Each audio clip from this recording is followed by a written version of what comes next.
நீங்கள் பார்த்துக் கொண்டிருப்பது AJK டிவியின் புதுவை மாலை. வணக்கம். தென்னிந்தியாவில் புதுச்சேரி சிறந்த சுற்றுலா தலமாக விளங்குவதாக விமான நிலைய முனையம் திறப்பு விழாவில் மத்திய அமைச்சர் அஜித் சிங் கூறினார். புதுவை விமான நிலையத்தில் 30 கோடி செலவில் புதிய முனையம் கட்டப்பட்டு அதற்கான திறப்பு விழா நடந்தது. இந்திய விமான நிலைய ஆணையக திட்ட உறுப்பினர் ரஹேஜா வரவேற்று பேசிய விழாவில் சிறப்பு விருந்தினராக மத்திய சிவில் விமான போக்குவரத்து துறை அமைச்சர் அஜித் சிங் கலந்து கொண்டு முனையத்தை திறந்து வைத்து பேசுகையில், தென்னிந்தியாவில் புதுச்சேரி சிறந்த சுற்றுலா தலமாக விளங்கி வருகிறது. பிரெஞ்சு கலாச்சார கட்டிடங்கள், கடற்கரை, கோவில்கள், பூங்கா போன்றவை சுற்றுலா பயணிகளை ஈர்க்கும் வண்ணம் உள்ளன.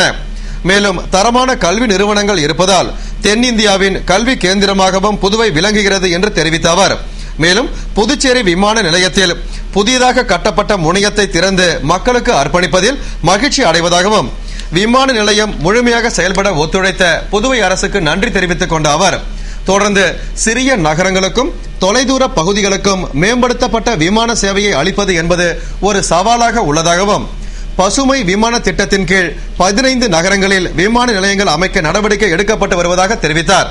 மேலும் புதுச்சேரி விமான நிலைய ஒரு தளத்திற்கு நிலத்தை மாநில அரசு கையகப்படுத்தி தந்தால் தேவையான நிதியை மத்திய அரசு அளிக்கும் என்று பேசினார்.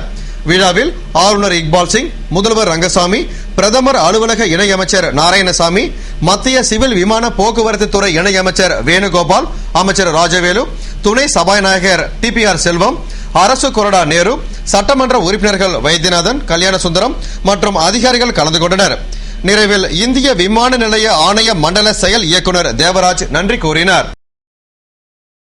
புதுவை விமான நிலையத்திற்கு முன்னாள் பிரதமர் ராஜீவ்காந்தி பெயர் சூட்ட நடவடிக்கை எடுக்கப்படும் என்று விமான நிலைய முனையம் திறப்பு விழாவில் முதல்வர் ரங்கசாமி பேசினார். புதுவை விமான நிலைய முனையம் திறப்பு விழாவில் மத்திய இணையமைச்சர் நாராயணசாமி பேசுகையில், புதுவை விமான நிலையத்திலிருந்து பெங்களூருக்கு ஸ்பைஸ் ஜெட் நிறுவனம் விமான சேவையை அளித்து வருகிறது. அதுபோன்று கோயம்புத்தூர், கொச்சி உள்பட பல்வேறு நகரங்களுக்கும் விமானம் இயக்க நடவடிக்கை எடுக்க வேண்டும் என்றார். மேலும் விமானம் ஓடுதளம் விரிவாக்கம் செய்ய கூடுதல் நிதி ஒதுக்க வேண்டும் மற்றும் புதுவை முதல்வருக்கும் தமிழக முதல்வருக்கும் நல்ல உறவு இருப்பதால் தமிழக அரசிடம் பேசி விமான நிலைய விரிவாக்கத்திற்கு முதல்வர் நிலத்தை பெற்றுத்தர வேண்டும். மேலும் விமான நிலையத்திற்கு முன்னாள் பிரதமர் ராஜீவ்காந்தியின் பெயர் வைக்க வேண்டும். இதற்காக சட்டசபையில் தீர்மானம் நிறைவேற்ற வேண்டும் என்று பேசினார். இதனைத் தொடர்ந்து முதல்வர் ரங்கசாமி பேசுகையில், சிறிய மாநிலமான புதுவையின் வருமானத்தை உயர்த்துமாறு மத்திய அரசு கூறியுள்ளது. ஆகையால் வருவாயை உயர்த்த வேண்டியது மாநில அரசின் கடமை. எனவே சுற்றுலாவை, உள்கட்டமைப்பு வசதியை மேம்படுத்த வேண்டியது அவசியம். புதுவையை பொறுத்தவரை தரைவழி, ரயில் வழி சிறப்பாக உள்ளது. இதற்கு உறுதுணையாக இருந்த மத்திய இணையமைச்சர் நாராயணசாமிக்கு நன்றி தெரிவித்துக் கொண்ட அவர், தொடர்ந்து விமான நிலைய ஓடுபாதை விரிவாக்கத்திற்கு தமிழக முதல்வரிடம் நிலத்தை கேட்டுள்ளதாகவும், நிச்சயம் கிடைக்கும். அதற்கான நிதியை மத்திய அரசிடமிருந்து மத்திய அமைச்சர் நாராயணசாமி பெற்றுத்தர வேண்டும். மேலும் விமான நிலையத்திற்கான மின்சாரம், தண்ணீர் 5 ஆண்டுகளுக்கு வழங்கப்படும். விமான எரிபொருளுக்கான வரியை 1% குறைக்க நடவடிக்கை எடுக்கப்படும். அதுபோன்று மத்திய இணையமைச்சர் நாராயணசாமி கேட்டுக்கொண்டது போன்று விமான நிலையத்திற்கு முன்னாள் பிரதமர் ராஜீவ்காந்தி பெயர் சூட்ட அரசு நடவடிக்கை எடுக்கும் என்று பேசினார். புதுவையில் தொழில் நிறுவனங்களை ஏற்படுத்தி வேலை வாய்ப்பினை உருவாக்கிட அரசு முயற்சி எடுத்து வருவதாக தாகூர் கலைக்கல்லூரி பட்டமளிப்பு விழாவில் முதல்வர் ரங்கசாமி கூறினார். புதுவை லாஸ்பேட்டையில் உள்ள தாகூர் கலைக்கல்லூரியின் பட்டமளிப்பு விழா கல்லூரி கலையரங்கில் நடைபெற்றது.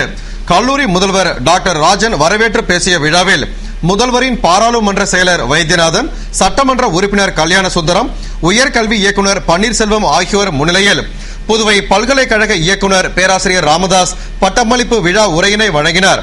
விழாவில் சிறப்பு விருந்தினராக முதல்வர் ரங்கசாமி கலந்து கொண்டு மாணவர்களுக்கு பட்டமளித்து பாராட்டி பேசுகையில், மாணவர்கள் நன்றாக படித்தால் எந்த ஒரு பிரிவிலும் தம்மை உயர்த்தி கொள்ள முடியும்.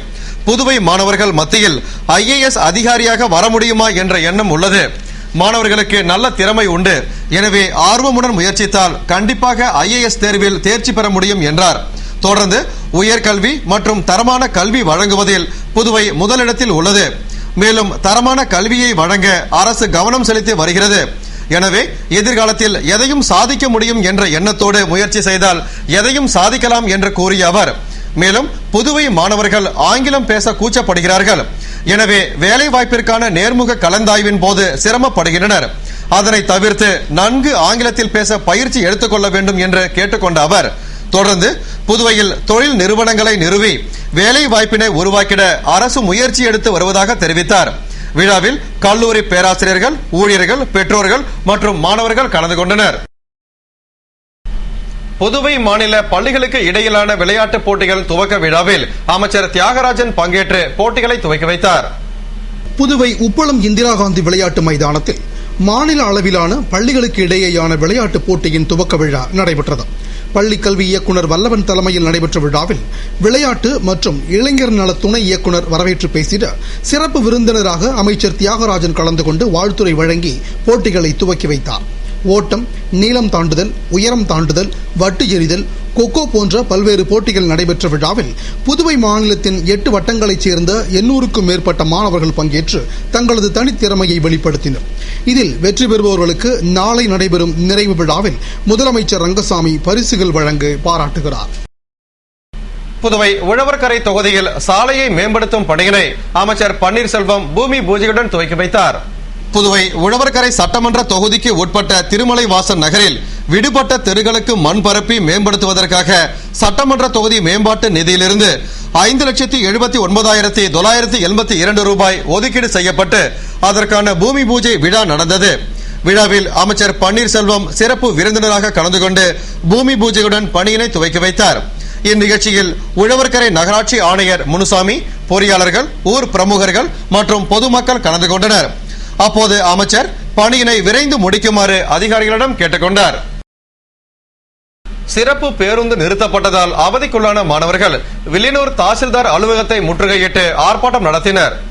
புதுவை மங்கலம் தொகுதிக்கு உட்பட்ட சிவராந்தகம், கீழூர், மேல் சாத்தமங்கலம், கீழ் சாத்தமங்கலம் ஆகிய பகுதிகளை சேர்ந்த மாணவர்கள் பள்ளிக்கு சென்று வர இயங்கி வந்த மாணவர்கள் சிறப்பு பேருந்து கடந்த ஒரு வாரமாக இயக்கப்படாததால் மாணவ மாணவிகள் அவதிக்குள்ளானார்கள்.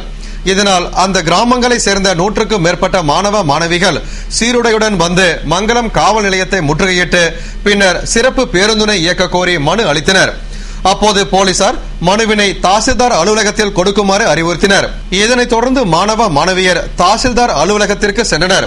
அங்கு விடுமுறை தினம் என்பதால் அதிகாரிகள் யாரும் இல்லை. எனவே அவர்கள் அலுவலக வளாகத்தில் அமர்ந்து போராட்டத்தில் ஈடுபட்டனர். தகவல் அறிந்த வில்லியனூர் போலீசார் விரைந்து வந்து சமாதானப்படுத்தினர். ஆனால் மாணவர்கள் தங்களிடம் மனுவினை பெற அதிகாரிகள் வர வேண்டும் என்று தெரிவித்து கலைந்து செல்ல மறுத்தனர். மேலும் தாலுகா அலுவலக கதவை திறந்து கொண்டு உள்ளே சென்று அமர்ந்து போராட்டத்தில் ஈடுபட்டனர். இதனால் அங்கு பெரும் பரபரப்பு ஏற்பட்டது. இந்நிலையில் துணை தாசில்தார் கார்த்திகேயன் வந்து அவர்களிடம் மனுவினை பெற்றுக்கொண்டு சிறப்பு பேருந்துகளை இயக்க நடவடிக்கை எடுக்கப்படும் என்று உறுதியளித்ததை தொடர்ந்து அனைவரும் கலைந்து சென்றனர். புதுவை வில்லியனூரில் நடந்த தொழில் நிறுவனங்கள் பதிவு முகாமின் நிறைவு விழாவில் அமைச்சர் ராஜவேலு பங்கேற்று சான்றிதழ்களை வழங்கினார். புதுவை தொழிலாளர் துறை சார்பில் வில்லியனூரில் சிறு கடைகள், தொழில் நிறுவனங்கள், ஹோட்டல்களை பதிவு செய்ய சிறப்பு முகாம் கடந்த 4ஆம் தேதி முதல் நடந்து அதற்கான நிறைவு விழா நடைபெற்றது. தொழிலாளர் துறை ஆணையர் ஸ்ரீனிவாஸ் தலைமையில் துணை ஆணையர் தம்மு கணபதி முன்னிலையில் நடைபெற்ற விழாவில் அதிகாரி பன்னீர்செல்வம் வரவேற்று பேசிட சிறப்பு விருந்தினராக அமைச்சர் ராஜவேலு கலந்து கொண்டு முகாமில் பதிவு செய்த 539 நிறுவனங்களுக்கான பதிவு சான்றிதழை வழங்கினார்.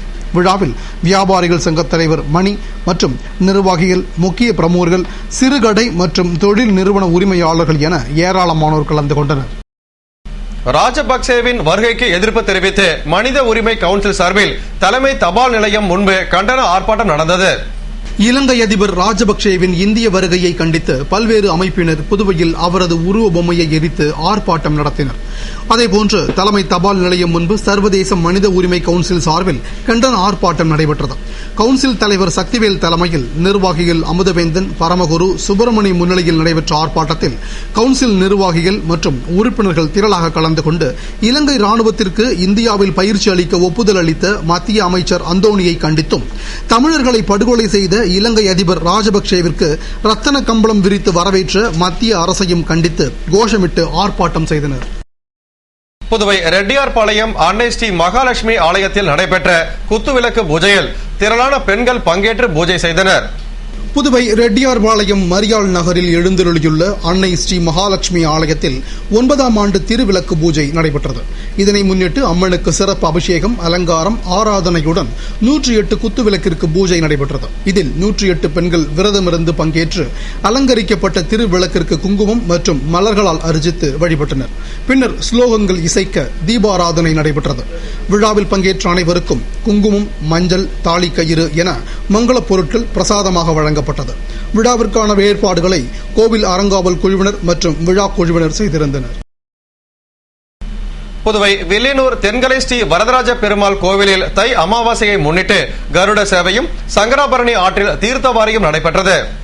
புதுவை வில்லியனூரில் எழுந்தருளியுள்ள ஸ்ரீபெருந்தேவி தாயார் சமேத தென்கலை ஸ்ரீ வரதராஜ பெருமாள் கோவிலில் தை அமாவாசையை முன்னிட்டு பெருமாளுக்கும் தாயாருக்கும் சிறப்பு திருமஞ்சனம், அலங்காரம், ஆராதனையும் தொடர்ந்து கருட சேவையில் உள்புறப்பாடும் முக்கிய வீதிகள் வழியாக சுவாமி ஊர்வலமும் நடைபெற்றது. பின்னர் சங்கராபரணி ஆற்றில் தீர்த்தவாரியும் மகா தீபாராதனையும் நடைபெற்றது. ஊர்வலத்தின் போது பக்தர்கள் பூஜை பொருட்களுடன் வந்து அர்ச்சனை மற்றும் கற்பூர தீபாராதனை செய்தனர். விழாவிற்கான ஏற்பாடுகளை தேவஸ்தான சிறப்பு அலுவலர் ஹரிஹரி நமோ நாராயணா தலைமையில் அறங்காவல் குழுவினர் செய்திருந்தனர். இத்துடன் செய்திகள் நிறைவடைந்தன. வணக்கம்.